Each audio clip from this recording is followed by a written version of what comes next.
The Cabinet Secretary for Public Service, Performance and Delivery Management is the Honorable Moses Kuria. He's our guest for the next hour.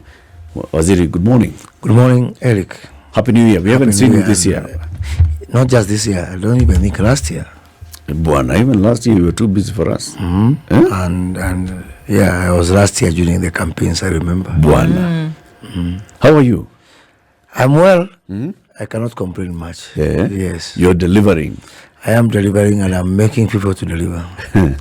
Delivering is not enough. Yeah. Mine is to just deliver by making people deliver, assisting people deliver. Right. Assisting. Yeah. Mm. But good to be back here. And this wonderful, great team. Karibu sana. I must say in another life, after reincarnation, I'll be a radio guy. Oh, yeah? Any idea when that'll be? Well, hopefully not soon. Okay. After reincarnation? After reincarnation. That's when you want to be back. No, but Waziri has a point. Given his career that he has chosen for quite a while now, I don't think there is a better school for training someone to come and do what we do here. Because now he'll be speaking from a position of knowledge. No, but I'm just saying you know, in one of Eric's previous life, we used to have a regular show. Yeah. I think was it on Sundays? It was on Sundays. Sundays at Talk 360, yes. Talk 360. I relate with him for close to 2 years. And I loved it, you know. I think if you ask me, radio is a jacuzzi of sorts compared to, you know, TV, for example. And that's good for conversations. Yeah. Very good. Siti. Yes. Welcome, Waziri, with the day's proverb. This week, the proverbs are from Seychelles. Seychelles. Yes, the island country of Seychelles. Okay. You may not know this, but it got its independence from the UK in 1976. Just the other day, here. Now, the thing that you'll find peculiar and interesting about it is, it has a population of just slightly more than 100,000. 100,000 what? People. People, not trees, not blades of grass. Not iguanas. Human beings. People. They are 100,000. They are not many. Okay. They are not seashells. No, not she sells seashells by the seashore. Not that one. No. The people are not many. Okay. A beautiful island. The capital is called Victoria. You'll want to know who the president is, isn't it? And then I'll tell you in the next hour. Okay. For now, the proverb. A dog that lives in the band of a river never tires of lapping the water. A dog that lives in the band of a river never tires of lapping the water. In the first hour, you said something about a brook city. Yeah. I did not say brook. Well, you did, and that's how we started saysaying, what's the difference between a brook? I did not say brook. What did you say? I know I said brook, but I'm going to deny I said brook. Because you told us about a dog that lives by the brook. Yeah. Yes, that was me paraphrasing. So this one is in the band of a river. What is the band of a river? All right. It's actually, let me read it again so that we understand each other. I'm delighted that the two of you are alert. Okay. Can I read it now Please instead of paraphrasing? Okay. And ad-libbing. All right. A dog that lives on the bank of a brook never tires of lapping the water.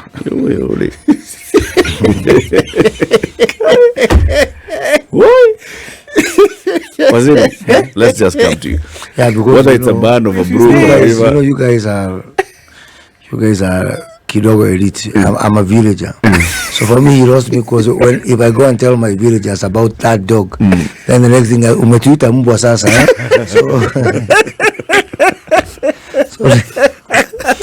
So I wouldn't even think beyond that. So let's leave it at that. Okay. Can you leave the ban out? Okay. And just say river. No, brook. It's actually brook. In this country, it's a brook. Now Moses will go and tell you. Okay, river. Okay. River. A dog that lives by the river, will never tire. Yes. Of lapping in water. Yes. Waziri, now you can interpret that one. Well, there's a Swahili proverb that says, Mgaga na upwa hali wali mkavu. Meaning, you know, that guy who is, I don't know exactly whether it's by the seashore, but I think it's something very, very, very, very close to this one.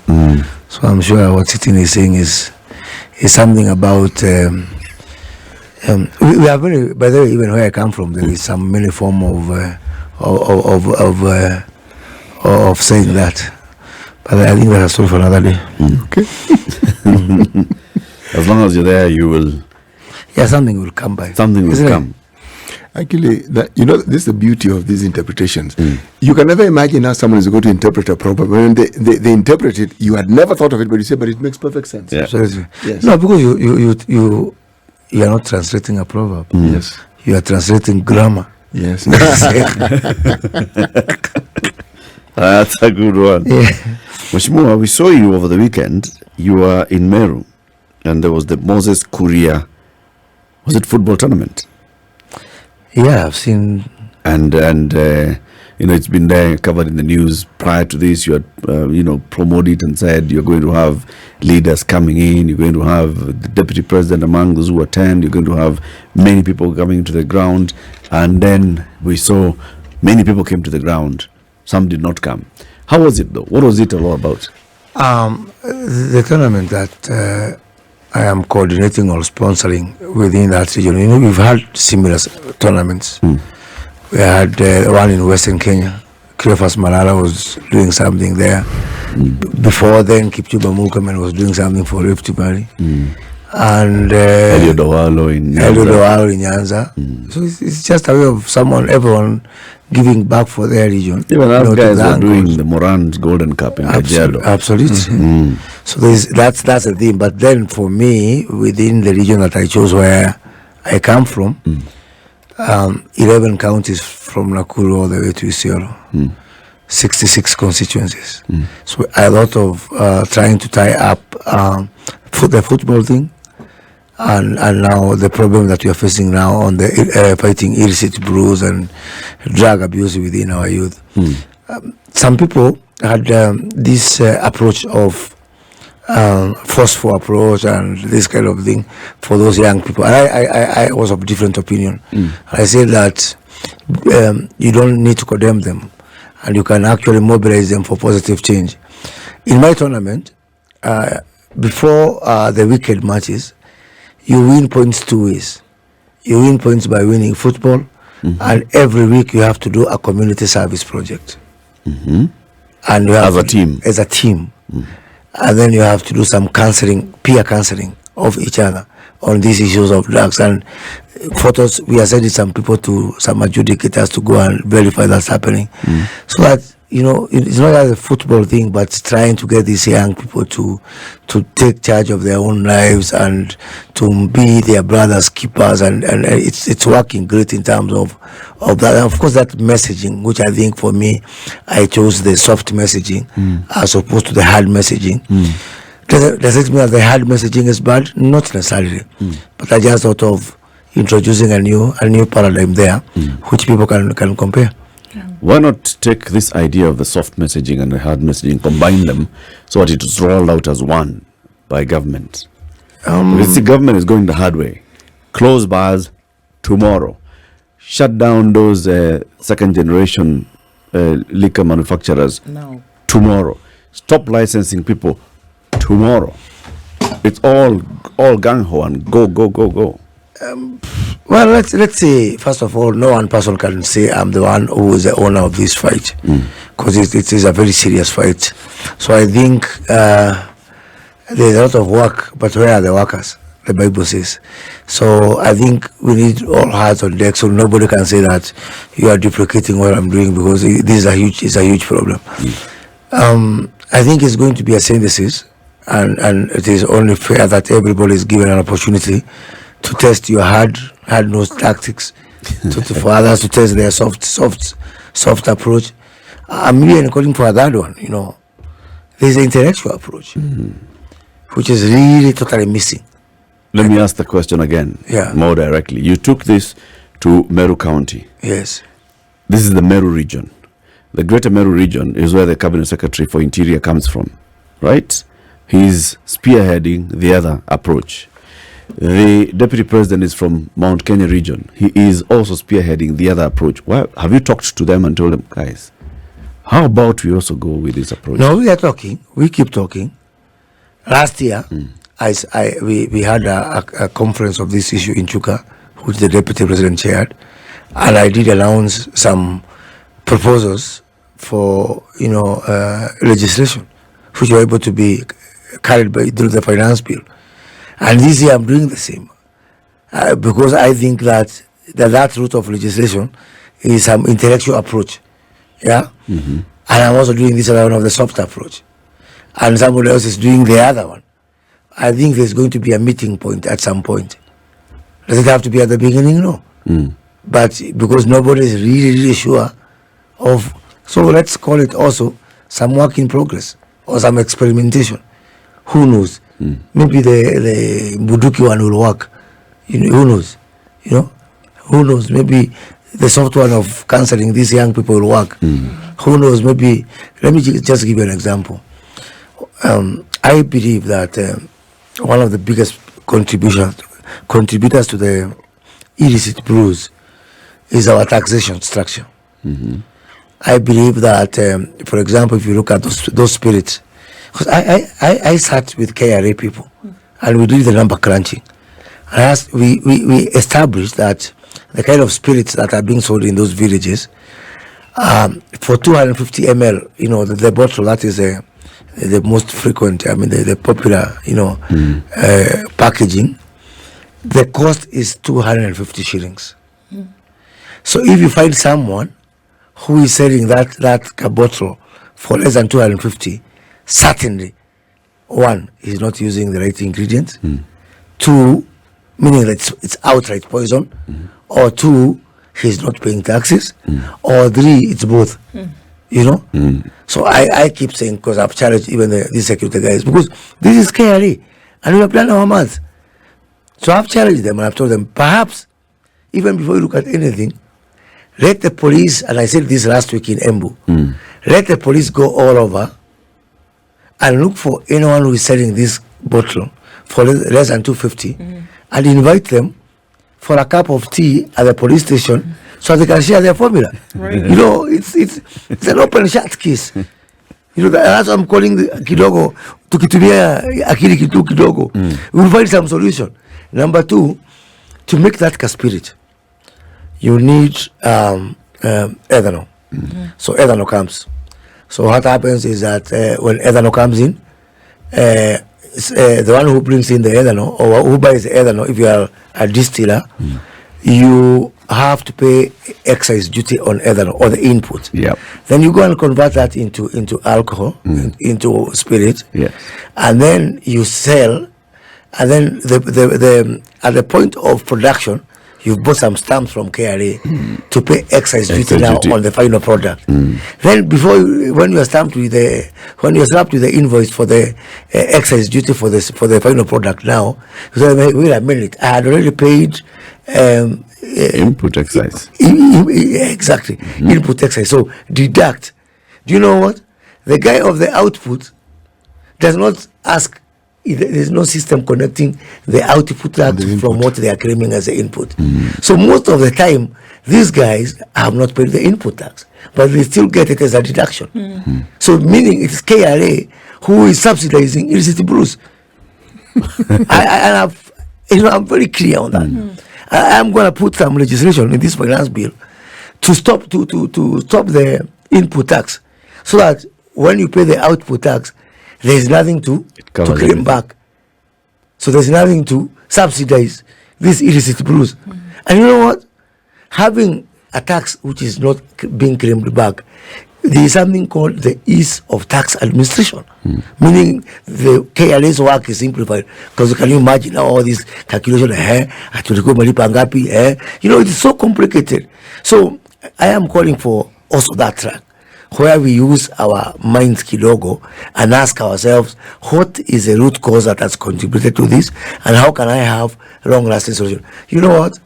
It's not the first time bars are being closed. It's not. It's not. It's not the first time that a country is having this conversation. No. When you're a member of parliament, you are having this conversation. We banned, Uhuru Kenyan centers all over. In Kiambu, you guys did. I was taken to court. And so I was many people, Fernando Itito and all that. We used to have many meetings. And that was the entire political class, coming together on this or whatever. So, sometimes, you have to fight the battle with different, tactics, weapons, and strategies. And this particular time, I am convinced that we need a soft approach, like the ones I'm doing on the football. We need an intellectual approach, that the one looks at the root cause of the matter. And maybe there's a place in heaven for everyone, So are you saying, including brute force. sure, I mean, just quickly on that then, Waziri, are you then saying that, so this blanket approach to shut everything down, close it down, is not going to work? I'm not saying it's not going to work. I'm just saying, let me say, put it this way, that the jury is out. But I believe that sometimes we need to be very cognizant of, sometimes it's very good policy, but sometimes even unlike what the Bible talked about, new wine in old wine skins that cannot coexist. I still do believe that we can have coexistence, and I think that's the biggest challenge to policy implementation.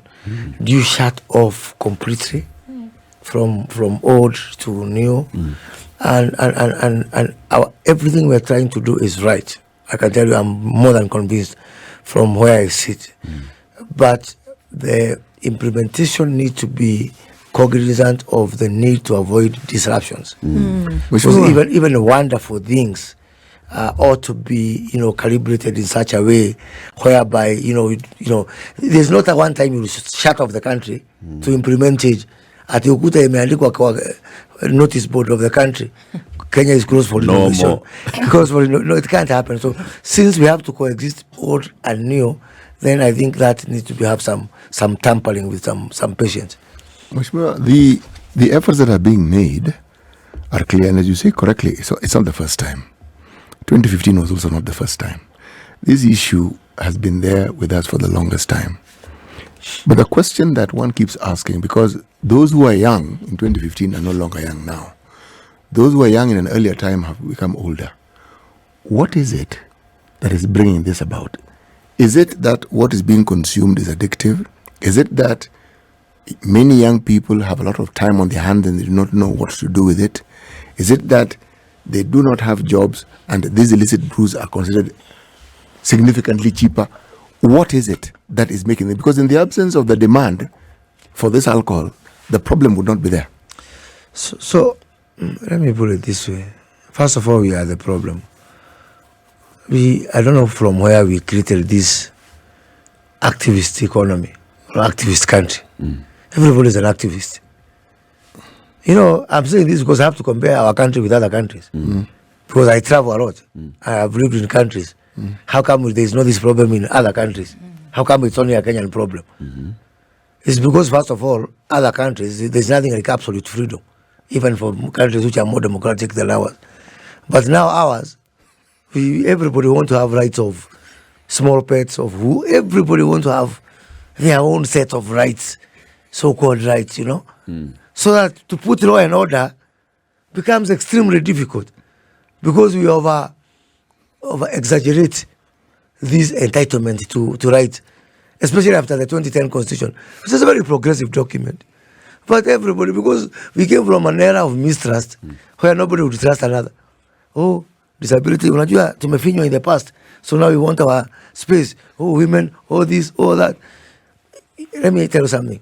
I am the minister in charge of public service, and sometimes I try to strengthen public service because I am the one who to come here on media and you ask me a question about public service and how performing. Then, in our own activist thinking, we made the Public Service Commission a completely independent. So my hands are tied. You'll come here and ask me about reform. But because we came from this culture of, like, it will be biscuits, rights have to be dispersed left, right, and center like biscuit. So the flip side of that is the rule of law. And that's exactly why we have this particular problem. That, hebu jaribu kuguza hiyo. Hapana, unaingilia hawa, unaingilia wale wengine. Wait. So are you saying that it's because of these rights that people are turning to alcohol? No, I'm just saying that you could have a better regulated industry. Alcoholic beverage industry. Okay. But because of the mindset of the country is, if you try to put order, you are trampling on somebody's right. So it has been historically been very difficult to bring law and order. You know, like people are saying. But why are people turning to alcohol? I'm coming to that. I'm saying before you look at that, people will always turn to alcohol. Did you see? Are you a Christian? I think you're a Christian. I am. Don't you know they ran out of wine? At the It wedding was an time. emergency. Jesus' first miracle. People are saying, Ebu, give me some airtime, I want to call Jesus.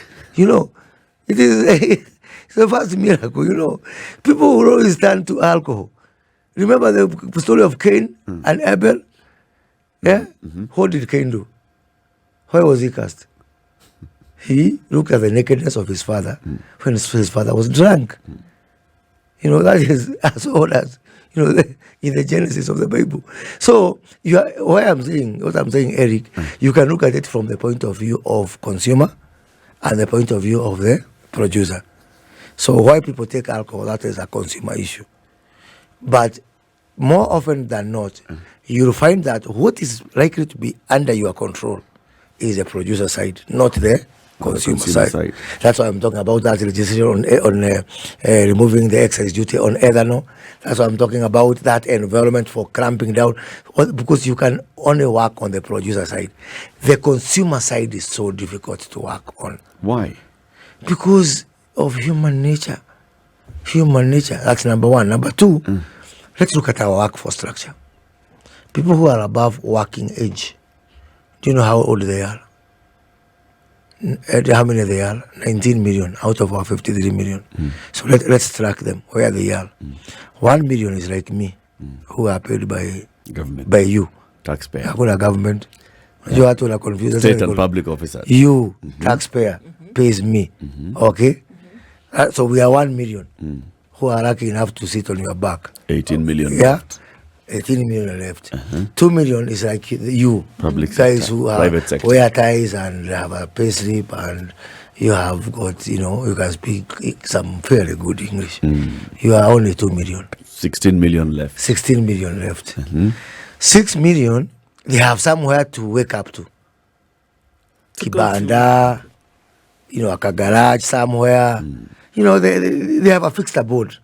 Yeah, you can find them somewhere. 10 million left. Aniambie. 10 million are for cheering me.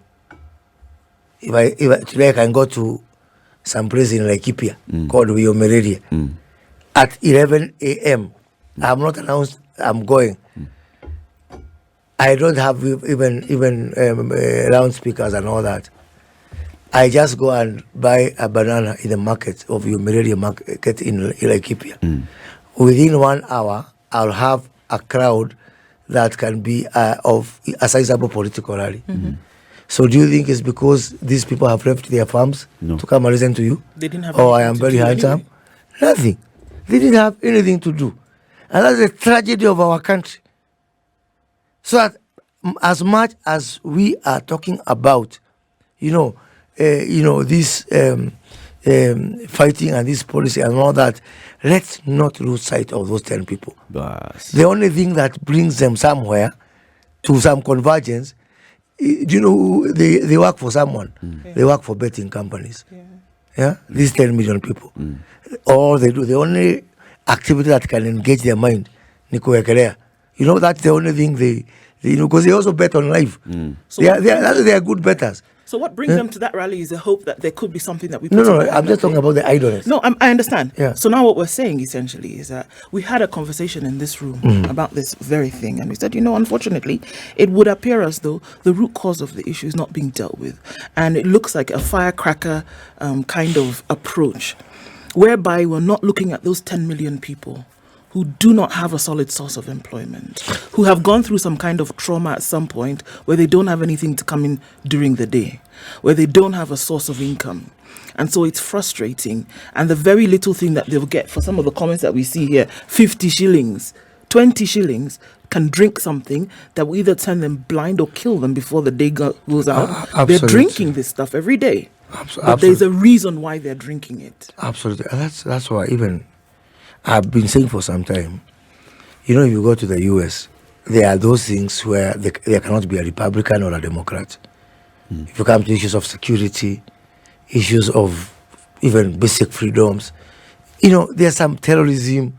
There are some things when it comes to those issues, it's issues of Israel. There stops being Republicans and Democrats, you know, liberals and conservatives. All those borders collapse. So those things are what I call uniquely American. So what are the things that are uniquely Kenyan? You know, that you can agree. You know, this now, that's a problem. Where we say this one, doesn't matter whether you are government or opposition. I don't know Kenya Kwanza or Lazimio. You know, this issue of, if there was such a list, I would say anything touching on these 10 million people should not have this party or that party, this side or that side, you know. Because it is the biggest existential threat that we have as a country. So if I have my way, I would say for these 10 million people, listen, we are now arguing about housing, whether to have housing or not. We, as in Kenya Kwanza, we believe we are doing housing, not because of housing, but because of these 10 million people. So it touches on 10 million people, you know. That should have been, in my opinion, the first item on these NADCO discussions. It should have been about Project 10 million, yeah? Because Project 10 million cannot exist in a polarized political environment. Because it is so easy to do what is expedient, what is short-term, what is populist. Because we are competing. We're competing for power. But if we could say, let's quarantine anything that is for these 10 million people, then me, I'll raise my hand and say, okay, my housing, put it there. Then I will say, my industrial parks, you know, in my other job, because of these 10 million people, I want to give them jobs, put it there. I will say, my labor migration, when I'm, you know, trying to get some of them out of this, you know, surplus base, let's put it there. Then somebody from Azimio will come and say, you know, something of fishing boats because of somewhere, put it there. Then we say, this is our bundle, this is our package now. What wa livestock waseme hapana, anything touching on livestock is contributing to the 10 million. Then we create a national bundle. I guess that's what Vision 2030 was supposed to achieve. Whereby we say there are things that are uniquely in our national interest that we cannot quarrel about. But because of that, and that's where I really blame our broken politics. We cannot have consensus even on what is coming to swallow us, to completely decimate us. Because look at Nairobi, my friend. Look at Nairobi. What is Nairobi? Nairobi is one big slum with some sprinkles of some two greens. You look at Karen. What is Karen? It is Kibera Annex. You look at, Kitisuru. Muthaiga is Madare Annex. You look at Kitisuru, Rolesho. See, that is Kagemi Annex. We are just one big slum. Runda is Kitogoro Annex. Runda is Kitogoro Annex. Yeah? I've got to ask you this directly. People look at you and think Moses and the Deputy President Rigathi Gachagua don't always read from the same page. I don't Currently, are you reading the same book? Yeah, I mean, we are one government, isn't it? Yeah, we are one government. Are you reading the same book? Yes, of course, we are reading the same book. Of course, sometimes we have different views, but it's different views for people who are in the same direction. Yeah. Remember, it is not easy to have so much to disagree as a government because, one, our roles are very clear. The role of the deputy president is clear. Our role as ministers are clear. I mean, our roles are in the constitution. They are defined there. Second thing, we are about the only government since independence to govern by the same book that we used to get into office. You know, I have been part of the previous government from different roles. As soon as we are sworn in, our manifestos become something for the shelf. We are the first government that implements every page. And when you are implementing the same code, the same book, it is not about my view and your view. Yeah? And that makes it very predictable, you know? Because I'm not implementing my views. I implement the Kenya Kwanza plan. The Deputy President implements the Kenya Kwanza plan. All other cabinet secretaries implement the Kenya Kwanza plan. Principal secretaries implement the Kenya Kwanza plan. So our voices can have some as sopranos, bass, tenor, but the hymn book is the same. That makes it very easy when the hymn book is the same. So what you call sometimes disagreement is different voices for the people in the same choir singing the same song from the same hymn book. Lakini sauti zinatofautiana. Yes. You know, Waziri, what you say philosophically is actually very true. If only we were not discussing a political situation and politicians. The competition that politicians have, and politicians compete.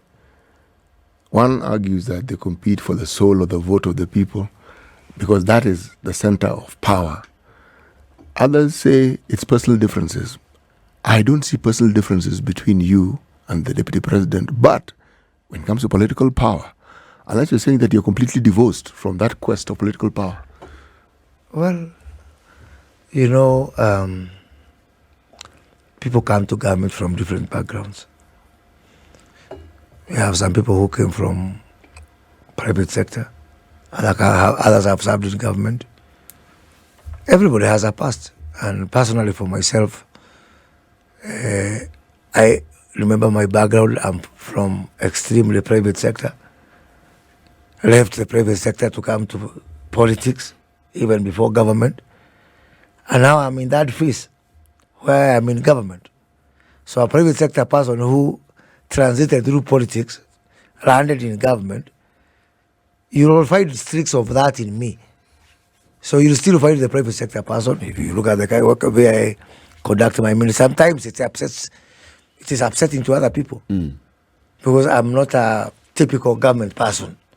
You know, I'm not a typical, this technocrat. So you will still see a lot of my imprint from the private sector. Because you can't take away. I was listening to Ndu and this advert for the commercial for EcoBank, and I thought you said how many countries? 35 countries. And do you know who heads that mammoth institution? Our very own Kenyan is the CEO, Mr. Jeremy Awori. He left APSA recently and is now the CEO heading those 35 countries, a Kenyan guy. When he came back from Canada in 1996, he was employed at one bank called Standard Chartered Bank, and he didn't have somewhere to sit in the corner. He found a guy who was employed 1 year before him, who gave him a corner to sit. That guy was Moses Kuria. Yeah? Today, so I was a year ahead of Jeremy in the same bank. Today, Jeremy is heading 35 countries. Can you take away from Moses Kuria the fact that the private sector part of him that I would be CEO of EcoBank, for example, because we are peers. Now, you can't equally take away politics from me. And the fact that, those skills from private sector, I use them to do my job. My skill from politics, I use them to make my job as a minister more successful. And you also to play politics. Yeah. So? Sorry? When we look at Moses I don't play politics. I use politics because it's the same way I use private sector. So when it comes to implementing projects, do you think you'll find me sweating? Because I'm in somewhere in the deep of Karachuan. Moses. As a politician, I don't know how to navigate. When we see Moses Kuria Foundation starting the Moses Kuria football tournament in Mount Kenya region, you told us the 11 counties. How many constituencies? 66? Yeah, 66. 66 constituencies. And then we also see the deputy president and the moves that he makes in the region. There's an apparent jostling for kingpinship in this region. No, is that the political you can't equate my tournament with that, because I don't know if Malala want to be a Luya kingpin because he did that region, or Owalo want to be a Luo kingpin because he did that region. Yes, they do. Or Kipchoba movement, if they wanted to be I don't want to be neither king nor pin, because all I'm doing is really trying to do. By the way, Eric, and you know me for a long time, 2011, you recall, I can show you the photos. I had a similar tournament. 2011. Similar, Nakuru, all the way. The only new thing is we've added Isiolo, because we thought that they are part of a larger region. They have the same problem. 2011, I was not a member of parliament. I was just somebody assisting Kibaki here and there.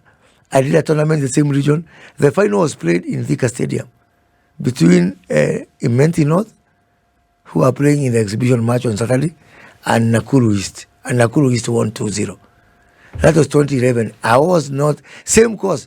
Actually, you used to call that tournament Mulika Mulevi, because it was the same course about irritated Bruce. Yeah? That was 13 years ago. Did I want to be a kingpin 13 years ago? I don't know. Did you? You tell us. 13 years ago, surely. I was just real, genuine. And that's the problem with this country, because everything is looked at with political lenses. Which way you're a politician? Yeah, but politics is not a politics. It's a game about engineers, Pierre. Where do people agree that engineers on Achaga, you stop talking about engineers, you are mesmerized by these people called politicians, media people, But doctors. But Mheshimiwa, it's for a very good reason, because everything that happens in this country is determined by politicians. Whatever their ilk, countries. It's the same. But no, it's not. Oh, it is the same. No. Politicians, anyone whose position is gotten to by way of an election, meaning you have delegated power. You have power. This is the real thing here. You actually do have power. If you didn't have that power, there is no way people would have known you. There is no way you would have come to the attention of the current political party that is in power. There is no way. But it is because of the manner in which you conducted your politics and the way you went about it. Now, yes, your private sector self came into play because it gives you a certain orderly way of doing things. But the political element is what now pushes for what we're referring to as power. I began by saying, if we were not talking about politicians, everything you say philosophically would be absolutely true. Politicians, I do not know of a politician who does not want to increase whatever power they have. I do not know. If you know one, tell me. And if you are the one, tell me also that it is you. Well, let me say this. The point I made is that my politics assist my work in government. That is one thing, and it's completely different about whether someone would want to increase political power or not. I'm just trying to say that politics is not necessarily a bad thing. Oh, it's a wonderful thing, though. It's not necessarily a bad thing. It's a contribution like any other contribution. Okay. I've seen a lot of my friends, wonderful people, colleagues, but they are not from the politics. They bring, like the CS for National Treasury. We have a very symbiotic relationship, because that man is a walking reservoir of knowledge. I've never seen a finer economist than Professor Njuguna Ndungu. But you come now to politics and dealing with people like you, then that's, so we have a better trade. Allow me to ask this, Waziri. So each of you, at the beginning of government, the beginning of this administration, were asked to sign, what would I call them, performance contracts? At that time, you were at a different ministry, right? Now, and what you signed was specific to that ministry. There were things that you were going to deliver, right? So with what was the shuffle or the reshuffle or whatever else, you've now come somewhere else. Did you then re-sign something else? Or was it the overarching principle of what you signed then that would carry forward? That's part A of the question. And then on the other side of it, so after that, are you delivering within the lines that have been drawn for you? And what challenges are you facing that would prohibit any kind of development or progress? On your first question, once you assign a new responsibility, the first thing that kicks in is collective responsibility, and that government exists in perpetuity. The president is a football coach. He can see you praying in number 6 and ask you to go to number 9. And you cannot do anything about it because you have. That's why you have one coach who makes those decisions. So once you are now given new I was Minister for Investment, Trade and Industry for 11 months. So first of all, when Rebecca Miano took over from me, her first duty is to ensure that she carries through what I signed off. That's your first. That's the unwritten code. So equally for me, I had to finish off what was signed off by not one person but by 2 people, because after the reshuffle, then I got jobs from 2 ministers.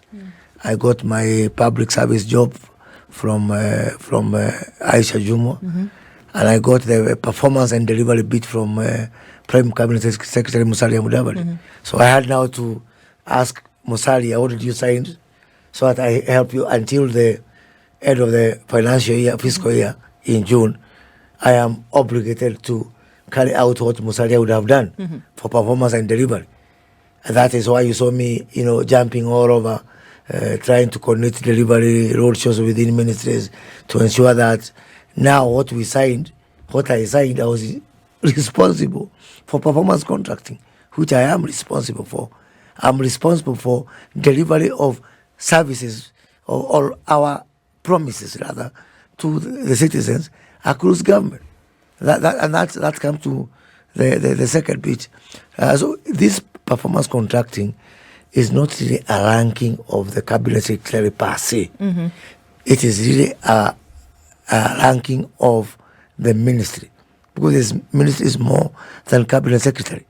We still have PSs there, we still have directors, we still have a whole bureaucracy that contributes to achievement of the performance contract you sign. So once you are sent there, all you can do is to accelerate. But until you sign yours, you have to be, sensitive to the fact that somebody committed to doing something, and government exists in perpetuity, and we have collective responsibility. In terms of challenges, to work with peers, friends, colleagues, we are on the same level, literally. But by the executive order number 2 of 2023, I happen to be that minister who has to ask everybody a question about performance. When it was with the Prime Cabinet Secretary, it was not a difficult thing, because Prime Cabinet Secretary is in an elevated position. But now for me, I had to maneuver with skill, a lot of skill and caution to ensure that, first of all, it was not difficult for me because I like assisting. I have never done a lot of operational work. I am always a consultant, even in my private sector. So I see myself as a consultant in government, not a boss, it's a consultant. To come there, I think, Eric, you can do this differently. I think we can be able to first.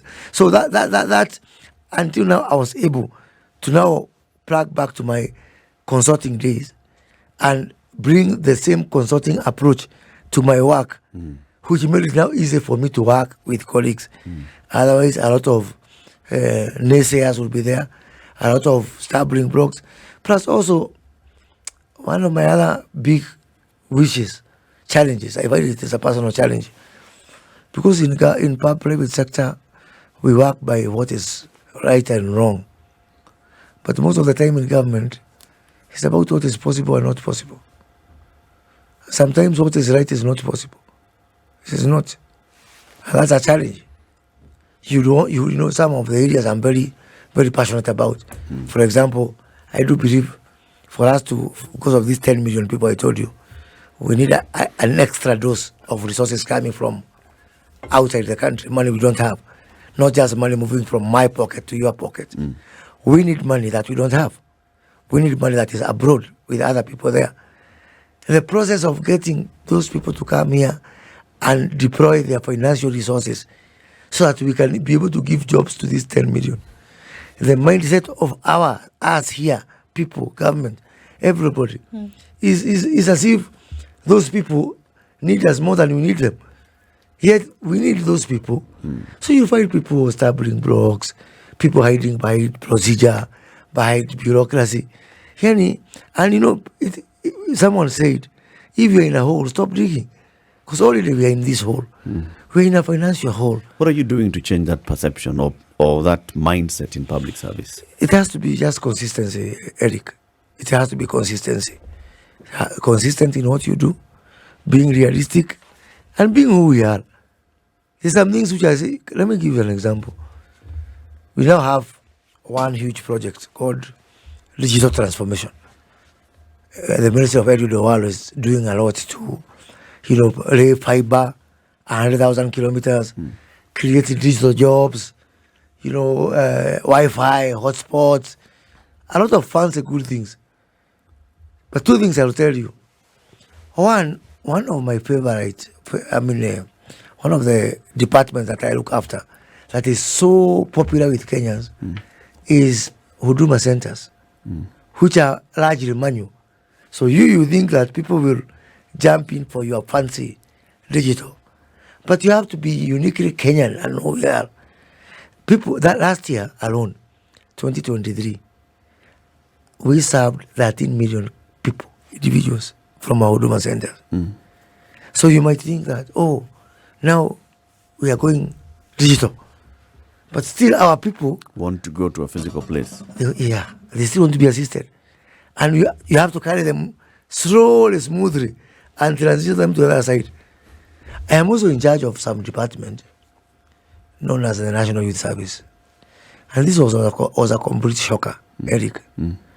I now hereby, in this studio, we just did a recruitment of 50,000 servicemen and women. And I'm going to do another one in June to make it 30,000, 50,000 the next year, and 100,000. That's one of my main things I want to achieve here. Because by the time I came in, it was 20,000. So this year, I have increased by 50% only. But the biggest shock, and I thought I know this country as a politician, when we are doing this recruitment, we put in some conditions. And on the day of recruitment, I had come up with some very fair system based on population, given some assignment of how many people I will recruit from ward, because now we are saying that 80% of the police, of the army, of all this will be recruited from there. So for me, openness and transparency was very important. So on the day of recruitment, like the way I used to visit polling stations, I visited a recruitment center in Kajiado, and there was nobody. I said, haven't you heard what the president and I have said? That we recruit the police and the army and based on this, how come you're not turning up? So the DCC asked me, Mheshimiwa, kuja toka hapa nje, come I show you. Show me the villages. Where do you expect me to get a D from here? D. Kenya is officially a country of D minus. Wow. And that's some reality we have to face. We are officially a country of D minus. That when you even tell people, unataka kwenda kwa jeshi, come I recruit, you can't get this in a village. That means as we have got our lofty ambitions, we also have to temper it with the reality of who we are as a people. And that is why we are doing some things and moving so much ahead. And it has happened in the previous government, where Kenya is growing at 7.1%. But that growth is not being felt by those people. Because those people are D minus people. And your growth structure starts from D. Starts from C plus. So you cut off a whole population. And those are the people of Kibra, Madare, Kibagare, Kitokoro. And that's what I'm saying. A lot of sobriety is required in this country. Because for us, we can weather the storms. I'm not sure that our children and their children can do the same. The only thing you can give them is a working country. Do you know you cannot survive in this country if you are average? You've got to be above average. You have to be above average. But we want a country where even the average can survive. Mheshimiwa, thank you very much for joining us. Thank People you. are saying we can't let you go. You said you have a prophecy. You have 2 minutes. 2 minutes. Prophesy. Where do you see our politics going? I have seen a lot of people misapply themselves. Particularly on this issue of now that my good friend Raila Odinga is headed to the AU. And I'm supporting Raila Odinga to the AU because East Africans were not doing very well in terms of global Pan-African leadership. Not at AU, not at our Pan-African financial institutions. African Development Bank, my good friend Adesina, Nigeria. Afri-Exim Bank, the big money people who get money at very concessional rates. Professor Olama, my friend, from Nigeria. Africa Finance Corporation, Mr. Sumeira from Nigeria. So, by the way, two things we have to get this year is East Africa. We must get AUC and we must get African Development Bank because Dr. Adesina's term come to an end in May in 2025. In May, they have an AGM here in Kenya, and Kenya we are preparing to put a bid. So to have representation of people of caliber of Raila Odinga in AU is paramount. Good for us, good for our politics, good for the place of East Africa, and we will do everything possible to ensure he gets that position. The only problem is that people who have got no bearing of history, they think that Baba is going anywhere. Baba is coming back. What do you mean? He'll do 2 years. 2027, he'll be in there on the ballot. Yes. Why? In fact, I think the t-shirts are ready. Why do you think so? Baba is feeling time. These medias are not very easy. So for him to get something productive to do, it's good instead of wasting a good brain. Why would he want to come back? Who? Baba. Why? Why would he want to come back? Because he was not born to be chairman of AUC. He was born to be a politician in national politics.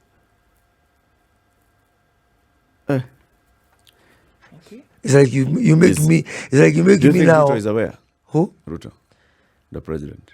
I think the president is doing something from the genuineness of his heart, and I don't think he's tying this to whatever I want to do with his life. You know, I don't think he's asking what do you want to do with your life. I think he's doing it genuinely. But I've just seen some other, let me call it amateurs, trying to think that Baba is going anywhere. Baba will be on the ballot. And if this time, he's going to call it short and maybe give it to another East African to finish for him, Kikwete, as he takes care of some urgent business. Does he stand a chance of Kenya. beating you in 2027? Well, let's say there's going to be a contest. Baba has always his constituencies. He always has his constituency.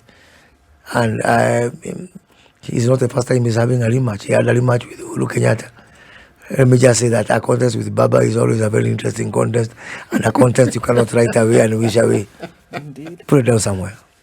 Moses Kuria, Cabinet Secretary, Public Service, Performance and Delivery Management, has been our guest. This is the Situation Room, the only way to start your day.